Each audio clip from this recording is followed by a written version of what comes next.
Hello बच्चों, क्या हाल चाल। आशा करता हूँ कि आप सभी लोग स्वस्थ होंगे, आनंद होंगे और आपकी परीक्षा की तैयारी बहुत ही शानदार चल रही होगी। बच्चों, मैं आज आप सभी के लिए हिंदी 2024 के एग्जाम की जो भी बिगुल बजने ही वाली है उस बिगुल के लिए हम आज आपके लिए बहुत ही बेहतरीन सा सेशन लेकर आए हैं। और ये जो टॉपिक है वो है गद्यांश एवं पद्यांश। आज मैं इस वीडियो के माध्यम से आप सभी लोगों को 20 नंबर पूरी तरह से पक्के करूंगा। क्योंकि गद्य का जो 10 नंबर है वो और पद्य का जो 10 नंबर है वो दोनों ये क्वेश्चन आपको एक ही वीडियो में पूरी तरह से मैं समझाने वाला हूं। तो अभी तक यदि आपने मेरे प्लेटफॉर्म को, मेरे यूट्यूब चैनल को आपने अभी तक सब्सक्राइब नहीं किया है तो सब्सक्राइब कर लें, सेशन को लाइक कर लें, शेयर कर लें, क्योंकि टारगेट स्टडी का ये जो प्लेटफॉर्म है यहां से आपको 2024 के एग्जाम के लिए जितने भी आपके क्वेश्चन पेपर आने वाले हैं उन सब के लिए बहुत ही बेहतरीन प्लानिंग आपकी बना ली गई है। तो टारगेट स्टडी के चैनल को सब्सक्राइब करके बेल आइकन प्रेस करके आप रखें, जिससे कि आपको टाइम से नोटिफिकेशन मिल सके। तो बच्चों, सबसे पहले हम चलते हैं एक गद्यांश की तरफ। आपको बहुत ही अच्छे तरीके से ये क्वेश्चन समझना है। गद्यांश आपके क्वेश्चन पेपर में 2 में आएंगे, फर्स्ट अथवा सेकेंड।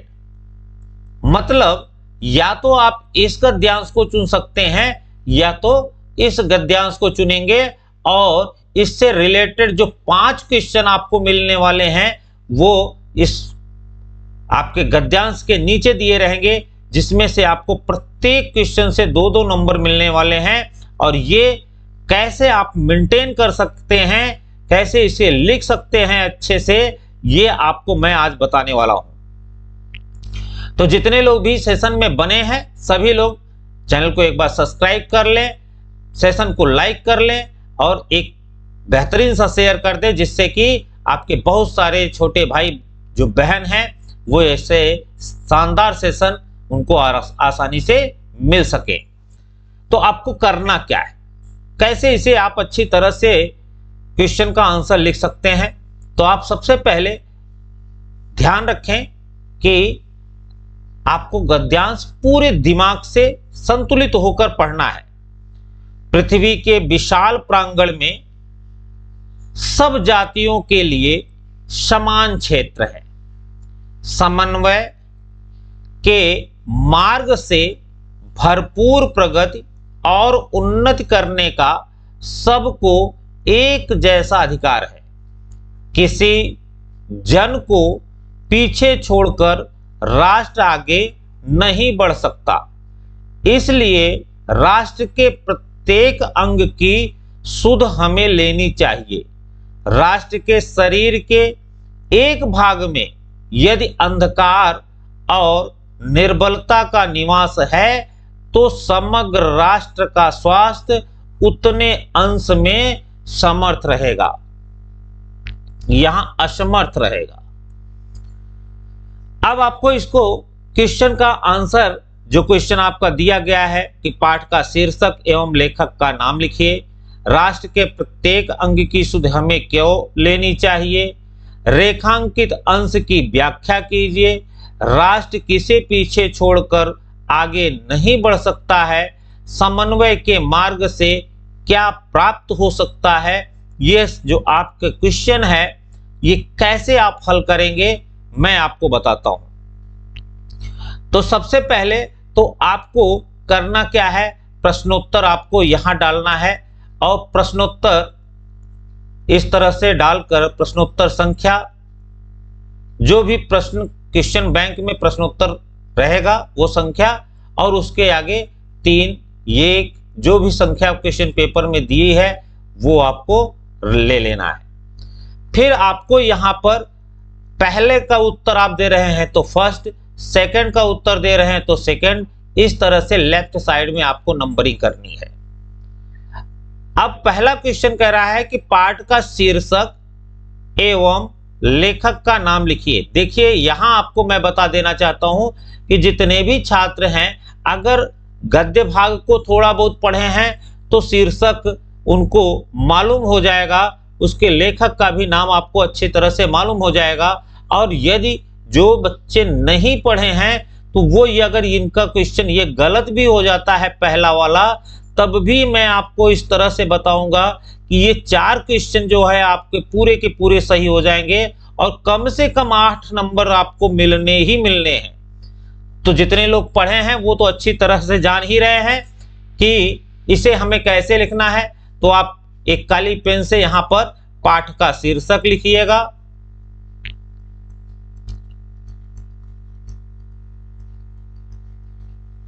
और उसके नीचे लेखक का नाम।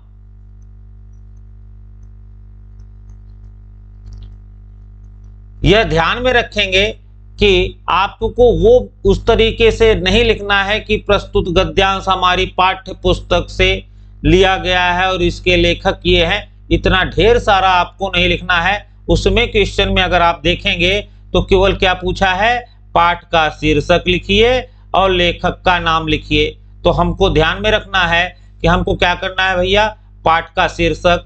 तो पाठ का शीर्षक हमको मालूम है क्या है, तो ये पाठ का शीर्षक हमारा क्या है, ये हमारा राष्ट्र का स्वरूप है, राष्ट्र का स्वरूप। और फिर इसके लेखक का नाम, तो इसके लेखक का नाम क्या है, डॉक्टर वासुदेव शरण अग्रवाल। बस आपका पहला क्वेश्चन हो गया और इतना ही आपको लिखना है। 2 नंबर आपका यहां तुरंत एग्जामिनर पक्का करेगा और 2 नंबर आपको दे देगा। अब आप चलिए दूसरे क्वेश्चन की तरफ। दूसरा क्वेश्चन क्या कह रहा था, राष्ट्र के प्रत्येक अंग की सुधि हमें क्यों लेनी चाहिए। तो आइए हम आपको गद्यांश की तरफ लेकर चलते हैं। यहां लिखा है कि किसी जन को पीछे छोड़कर राष्ट्र आगे नहीं बढ़ सकता, इसलिए राष्ट्र के प्रत्येक अंग की सुध हमें लेनी चाहिए। अब भैया इसमें तो साफ साफ लिखा है, क्या लिखा है भैया कि आप कैसे लिखेंगे, यहां आप सेकंड नंबर डालें और लिखिए राष्ट्र के, एक सेकंड कलर थोड़ा सा चेंज करने दीजिए क्योंकि एग्जाम का मामला है। बहुत सारे बच्चे, हम नीली पेन से आपको फिर से समझाने का प्रयास कर रहे हैं। राष्ट्र के प्रत्येक अंग की सुध,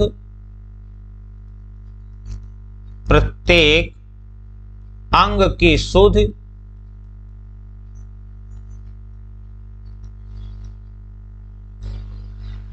हमें लेनी चाहिए, हमें लेनी चाहिए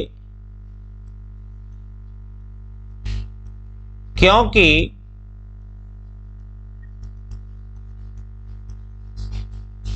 किसी अंग को छोड़कर, किसी अंग को छोड़कर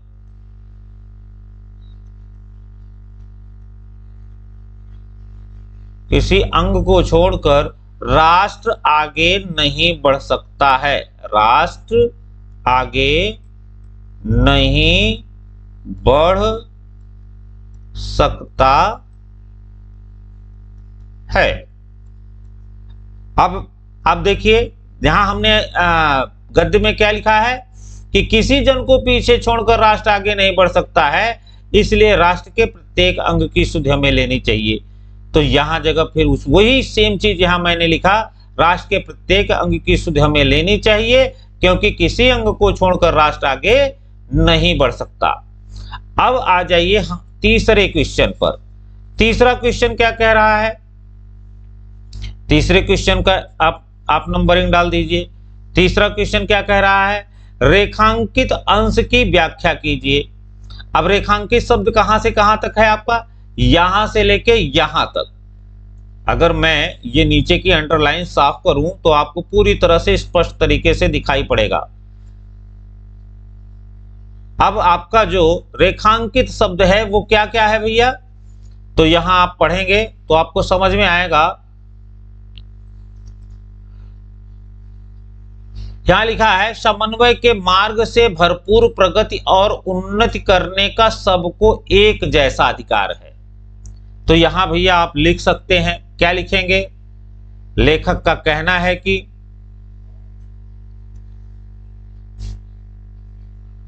लेखक का कहना है कि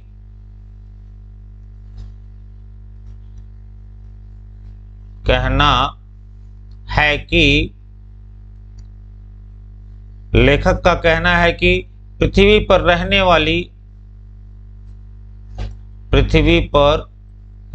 वाली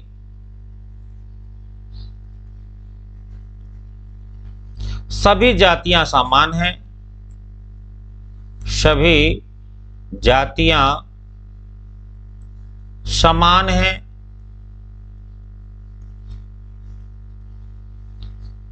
तथा समन्वय के रास्ते पर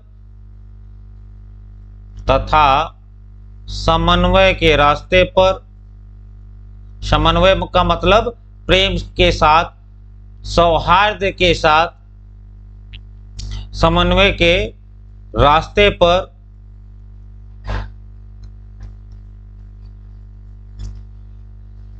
चलकर सभी जातियां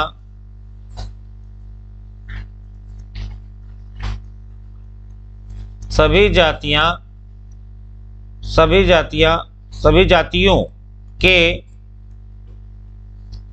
जातियों को उन्नति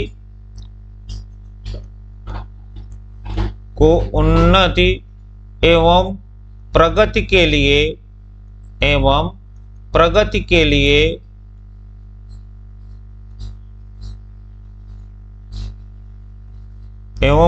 के लिए समान अधिकार प्राप्त है। समान अधिकार प्राप्त है। बस ये 2 लाइन में इसकी आप व्याख्या करके यहां भी आप क्या करेंगे, तुरंत आपको यहां भी 2 नंबर मिलने वाला है, यहां भी आपको 2 नंबर मिलने वाला है। अब इसके बाद हम चलेंगे चौथे नंबर के क्वेश्चन पर। चौथा नंबर क्या कह रहा है, राष्ट्र किसे पीछे छोड़कर आगे नहीं बढ़ सकता है। तो यहां आपको पढ़ना है, किसी जन को पीछे छोड़कर राष्ट्र आगे नहीं बढ़ सकता है। तो लिख दीजिए, किसी जन को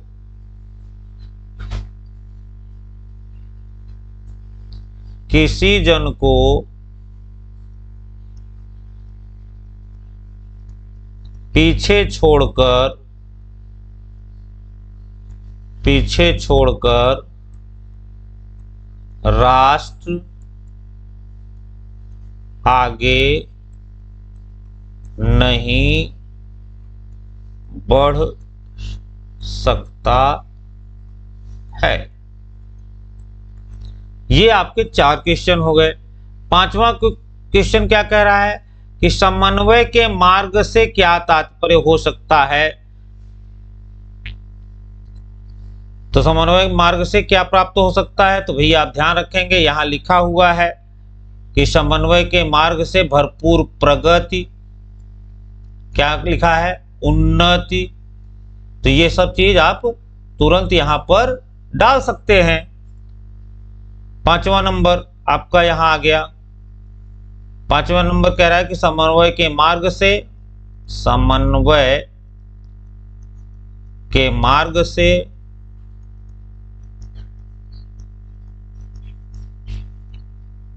प्रगति एवं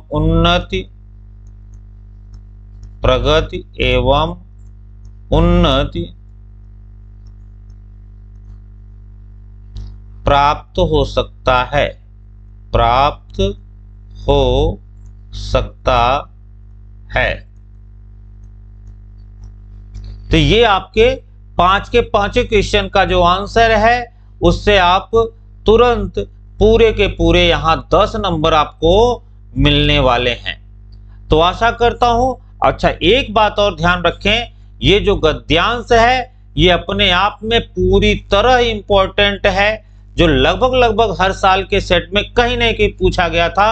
और सन 2023 के एग्जाम में ये गद्यांश क्वेश्चन के रूप में नहीं बना है, इसलिए 2024 के एग्जाम में इसे बनने की पूरी आशा है।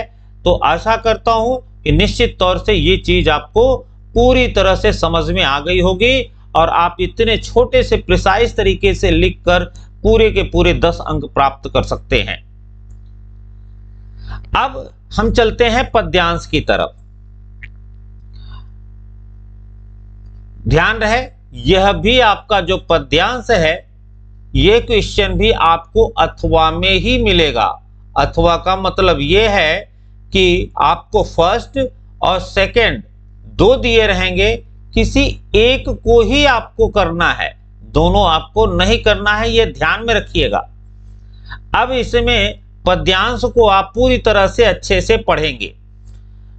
नील परिधान बीच सुकुमार, खुल रहा मृदुल अध खुला अंग, खिला हो ज्यों बिजली का फूल, मेघ वन बीच गुलाबी रंग, ओ वह मुख पश्चिम के व्योम, बीच जब घिरते हो घनश्याम, अरुण रवि मंडल उनको भेद, दिखाई देता हो छविधाम। तो ये आपका पद्यांश है। अब पद्यांश के अंतर्गत में ये क्वेश्चन आपको मिलेगा। पाठ का शीर्षक और कवि का नाम लिखिए। उपर्युक्त कविता में किसके रूप का वर्णन है? बिजली के फूल से क्या तात्पर्य है? रेखांकित अंश की व्याख्या कीजिए। परिधान और छविधाम शब्द का अर्थ लिखिए। अब अगर मैं यहां पर आपको, जैसे पहला क्वेश्चन है उसी तरीके से आप यहां पे प्रश्नोत्तर संख्या डालेंगे और प्रश्नोत्तर संख्या डालने के बाद कॉपी में बाएं साइड की तरफ से पहला है कि दूसरा है, कौन सा क्वेश्चन आप अटेम्प्ट कर रहे हैं वो बाएं साइड से उसका नंबर जरूर डालेंगे। क्योंकि अगर आप नंबर नहीं डालते हैं तो निश्चित तौर से हम मान लीजिए कि ये जो दो नंबर के क्वेश्चन हैं वो आप पूरी तरह से मिस करने वाले हैं और जरा सा असावधानी आपको सीधे आपके नंबर कटवा के रखेंगी। इसलिए बाएं साइड से आप उसके नंबरिंग को जरूर डालें। अब कैसे आप इसको करेंगे? तो पहले हमको पूरे मन से हमने पद्यांश को पढ़ा है। अगर हमने क्लास के माध्यम से जब हम पद्य के भाग को पढ़ रहे थे ऐसे शब्द का वर्णन किस पाठ में आया है, यदि हम ध्यान लगाएं तो हम आपको बता सकते हैं कि यहां आप पाठ का शीर्षक क्या डालेंगे? पाठ का शीर्षक और कवि का नाम।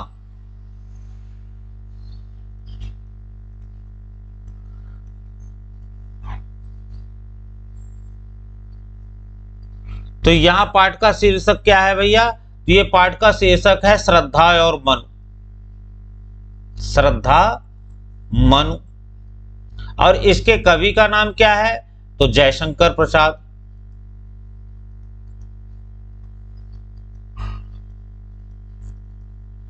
बस आपके 2 नंबर पूरे हो गए। ये पूरा का पूरा 2 नंबर आपको मिलना है। यहां भी आपको नहीं लिखना है कि प्रस्तुत पद्यांश हमारी पाठ्य पुस्तक काव्य से इस शीर्षक से लिया गया है और इसके जो कवि हैं वो ये हैं। तो इस तरीके की भाषा आप बिल्कुल न लिखिए, क्योंकि आपको पूरे के पूरे समय बचाने हैं। आप जितना ही समय बचा लेंगे वही आपके लिए दूसरे क्वेश्चन में अच्छी बात हो जाएगी। अब आपको दूसरा क्वेश्चन यहाँ पे फिर से अटेम्प्ट करना है। दूसरे क्वेश्चन में क्या कह रहा है उसको फिर दूसरा नंबर इस तरह से नंबर डालेंगे बाएं साइड। और दूसरे में क्या कर रहा है, उपर्युक्त कविता में किसके रूप का वर्णन है। तो हमको यह मालूम है कि जयशंकर प्रसाद जी ने श्रद्धा के स्वरूप का वर्णन किया है, उनके रूप का वर्णन किया है। तो आप लिख दीजिए यहां पर, कवि ने प्रस्तुत पद्य में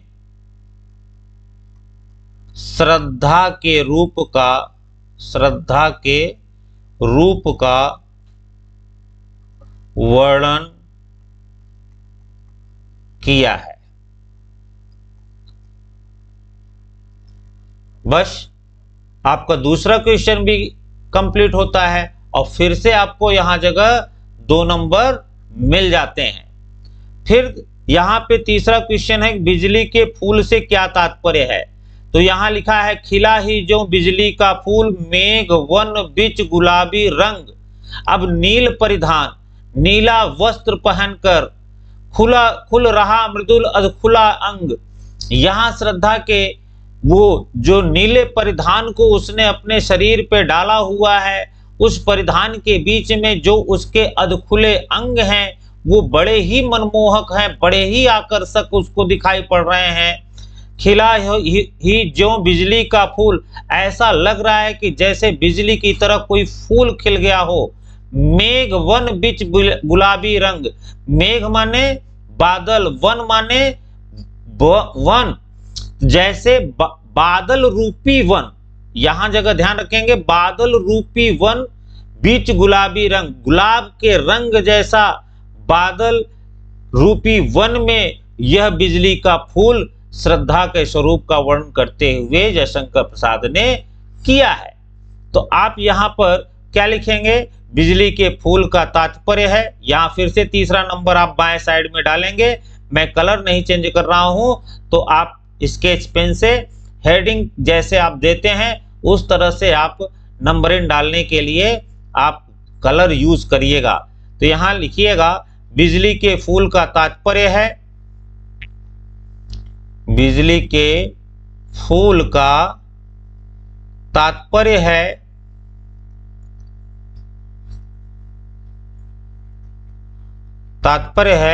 श्रद्धा का आकर्षक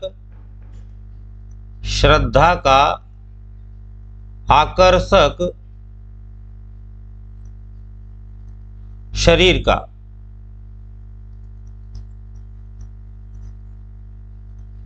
बस आपको बिजली के फूल का तात्पर्य भी क्लियर हो गया। अब कह रहा है कि रेखांकित अंश की व्याख्या कीजिए। अभी मैंने व्याख्या किया मेघ वन बीच गुलाबी रंग, तो उसमें वहां जगह जब चौथा नंबर यहां आप डालेंगे तो हम सबको मालूम है कि जब श्रद्धा ने नीला जो परिधान वस्त्र धारण किया था वो एक भेड़ के मांस के भेड़ के चमड़े से बने हुए नीले परिधान को उसने धारण किया हुआ था। तो यहां आपको लिखना पड़ेगा, मेष चर्म को धारण किए हुए, मेष चर्म को धारण किए हुए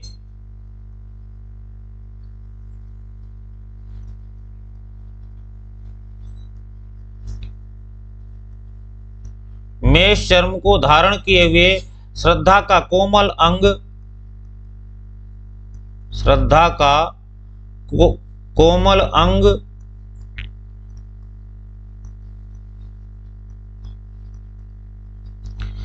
कहीं कहीं दिखाई देता है, जो अधखुला है कहीं कहीं दिखाई देता है।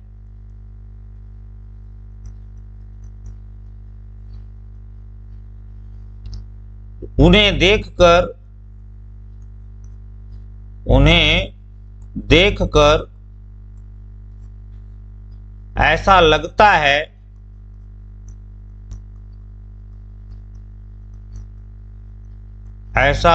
है जैसे नीले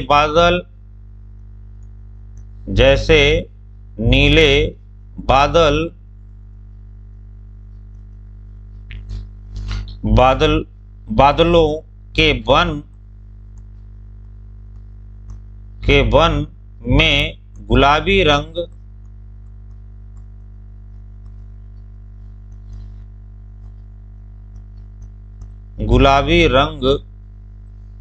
का बिजली का फूल खिल गया हो।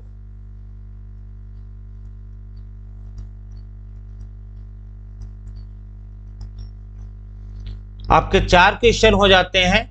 अब लास्ट में लिखा है कि परिधान और छविधाम शब्द का अर्थ लिखिए। तो आप यहां पे तुरंत इस तरह से परिधान हेडिंग डालेंगे, यहां पहले 5वां नंबर डालेंगे, उसके बाद परिधान डालेंगे और छविधाम डालेंगे। ये दोनों स्केच पेन से आप डालिएगा जिससे कि आपका कलर चेंज रहे। परिधान का मतलब होता है सुंदर वस्त्र,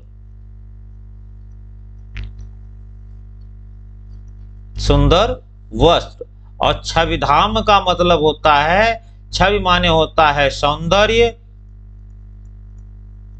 और धाम का अर्थ होता है घर, सौंदर्य का घर। तो ये 5 क्वेश्चन आपके यहां भी सेट हो गए और इस तरह से यहां भी आप पूरे 5 के 5 में 2-2 नंबर प्राप्त करके यहां भी आपको पूरे के पूरे 10 नंबर मिल रहे हैं। 10 नंबर गद्य और 10 नंबर पद्य। ध्यान रहे कि ये जयशंकर प्रसाद के श्रद्धामन का सबसे इंपॉर्टेंट आपका जो पद्यांश है और पिछली बार यह भी एग्जाम में नहीं बना था, तो इस बार ये एग्जाम में बनने की पूरी आशा है। तो निश्चित तौर पे मैंने एक बेहतरीन प्रयास किया है और बड़े ही आसान शब्दों में समझाने का प्रयास किया है और आपने इसे समझा भी होगा। तो यदि आपको सेशन बेहद अच्छे से समझ में आ गया है तो सेशन को लाइक, शेयर और कमेंट करना बिल्कुल न भूलें, क्योंकि आप टारगेट स्टडी के इस प्लेटफॉर्म के माध्यम से आगामी 2024 के एग्जाम के लिए जो प्लानिंग है वो बड़ी ही शानदार प्लानिंग है। आपके एक भी प्रश्न यहां से छूटने वाले नहीं हैं। सारे के सारे इंपॉर्टेंट जो क्वेश्चन है, कॉन्सेप्ट है, वो यहां से आपको मिलने वाले हैं। तो सेशन को लाइक कर लीजिए, एक शेयर कर लीजिए और प्लेटफॉर्म पर अगर नए हैं तो चैनल को सब्सक्राइब कर लें, बेल आइकन प्रेस कर लीजिए जिससे कि टाइम से नोटिफिकेशन मिल जाए। और बहुत बहुत धन्यवाद। फिर से आपके साथ एक नए टॉपिक के साथ, एक शानदार वीडियो के साथ फिर से मिलते हैं। Bye bye.